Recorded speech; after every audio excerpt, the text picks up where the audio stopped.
আচ্ছা, আপনার সঙ্গে কি এরকম হয়? আপনি সবার জন্য সব কিছু করেন, সবসময় অন্যের পাশে থাকেন, তবু মানুষ আপনাকে হালকাভাবে নেয়, আপনার কথা কেউ সিরিয়াসলি শোনে না, আপনার প্রেজেন্সে যতটা ভ্যালু থাকা প্রয়োজন ততটা ভ্যালু কেউ দেয় না। আপনার সাথে যদি এই ঘটনাগুলো ঘটে থাকে, তাহলে আজকের এই ভিডিওটা আপনারই জন্য। আজকে আমি চাণক্য নীতি থেকে এমন 5টা কথা আলোচনা করব, যেগুলো যদি আমরা নিজের লাইফে অ্যাপ্লাই করতে পারি, তাহলে মানুষ আমাদের ইগনোর করা বন্ধ করবে এবং আমরা আমাদের প্রাপ্য ভ্যালু, যেটা আমাদের পাওয়া উচিত, সেটা পাবো। নাম্বার 1, সবসময় অ্যাভেলেবেল থাকা বন্ধ করুন। আমাদের একটা অনেক বড় ভুল কি জানেন? আমরা সবসময় অ্যাভেলেবেল। যে যখন ডাকবে আমরা হাজির।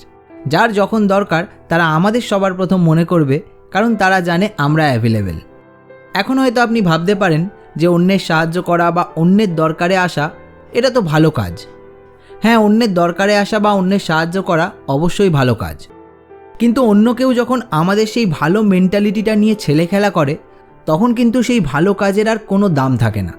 কারণ আপনি হয়তো ভালো, বাট আপনার চারপাশে থাকা অনেকেই কিন্তু আপনার অ্যাভেলেবেল টাইমকে শুধুমাত্র নিজের স্বার্থের জন্য ইউজ করতে চায়। কথাগুলো কঠিন হলেও আপনি কিন্তু জানেন যে এটাই বাস্তব। চাণক্য নীতি অনুযায়ী যা সহজে পাওয়া যায় তার মূল্য থাকে না। তাই নিজের মূল্য বাড়াতে হলে সব কাজে সবাইকে হ্যাঁ বলা আমাদের বন্ধ করতে হবে এবং নিজের সময়ের দাম ঠিক কতটা সেটা আমাদের বুঝতে শিখতে হবে। তবেই কিন্তু অন্যেরাও আমাদের সঠিক মূল্য দেবে। নাম্বার 2, সবসময় ইমোশন নয়, মাঝে মধ্যে স্ট্র্যাটেজিও দরকার। আমাদের ভ্যালু অন্যের কাছে কমে যাওয়ার একটা বড় কারণ হলো আমরা খুব বেশি ইমোশনাল হয়ে যে কোনো সিদ্ধান্ত নিই। চাণক্যের নীতি অনুযায়ী যে মানুষ আবেগে সিদ্ধান্ত নেয় সে বুদ্ধিমানদের হাতে খেলনা হয়ে যায়। আপনি যদি সবাইকে বিশ্বাস করেন, সব কথা মাইন্ড করে ফেলেন, অল্প ক্রিটিসিজমেই ভেঙে পড়েন, তাহলে মানুষ আপনাকে কন্ট্রোল করবে। তাহলে সমাধান কি? যে কোনো কিছুতে একটুতেই রিয়্যাক্ট করা যাবে না, সবার সব কথাতে মাইন্ড করা যাবে না, যে কোনো পরিস্থিতিতে ইমোশনাল হয়ে মাথা গরম করে সিদ্ধান্ত নেওয়া যাবে না। তার বদলে বুদ্ধি করে মাথা ঠান্ডা রেখে সিদ্ধান্ত নিতে হবে। নাম্বার 3, নিজেকে রেয়ার বানান। যে বা যা কিছু রেয়ার তার মূল্য সবসময় কিন্তু বেশি। চাণক্যের নীতি অনুযায়ী ভিড়ের অংশ হলে কেউ মনে রাখে না, ভিন্ন হলে সবাই মনে রাখে। আপনি যদি সবার মতো হন, সবার মতো ভাবেন, সবার মতোই জীবন কাটান, তাহলে কেউ আপনাকে আলাদা করে মূল্য দেবে না। মানুষ কার মূল্য বেশি দেয়? মানুষ তার মূল্যই বেশি দেয় যে ভিড়ের মাঝে নিজের একটা আলাদা আইডেন্টিটি তৈরি করতে পারে। যার একটা লাইফে প্রপার পারপাস থাকে, মানুষ তার মূল্য সবসময় বেশি দেয়। নাম্বার 4, নিজের মুখে নিজের ভ্যালু বলা বন্ধ করুন। অনেকে ভাবে আমি না বললে মানুষ বুঝবে কি করে। চাণক্যের নীতি অনুযায়ী গুণী ব্যক্তি নিজের গুণ নিজে প্রচার করে না, তার কাজই তার পরিচয়। আপনি একটু খেয়াল করে দেখবেন, আপনার চারপাশে যেসব মানুষ সবসময় নিজের শো অফ করে, নিজের গুণগান নিজেই সবসময় গায়, তাদেরকে আপনার কেমন মনে হয়?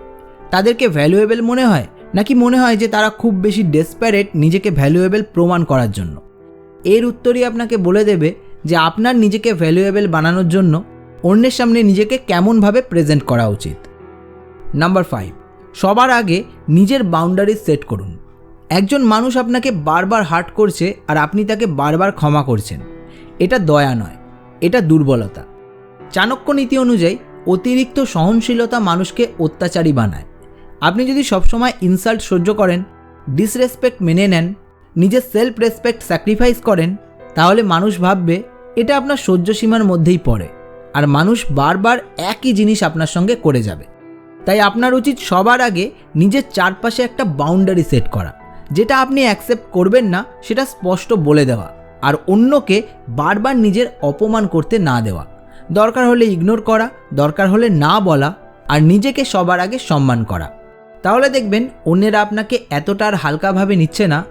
আপনার যতটা ভ্যালু করা দরকার ততটা তারা ভ্যালু করছে। আপনি এর মধ্যে কটা জিনিস অলরেডি নিজের লাইফে ফলো করেন কমেন্টে লিখে জানান, আর ভিডিওটা ভালো লেগে থাকলে এটা একটা শেয়ার করে দিন। এই চ্যানেলকে সাবস্ক্রাইব করে রাখুন এরকম ভিডিও আরও দেখার জন্য। আপনাদের সঙ্গে দেখা হচ্ছে খুব তাড়াতাড়ি আরও একটা নতুন ভিডিওতে।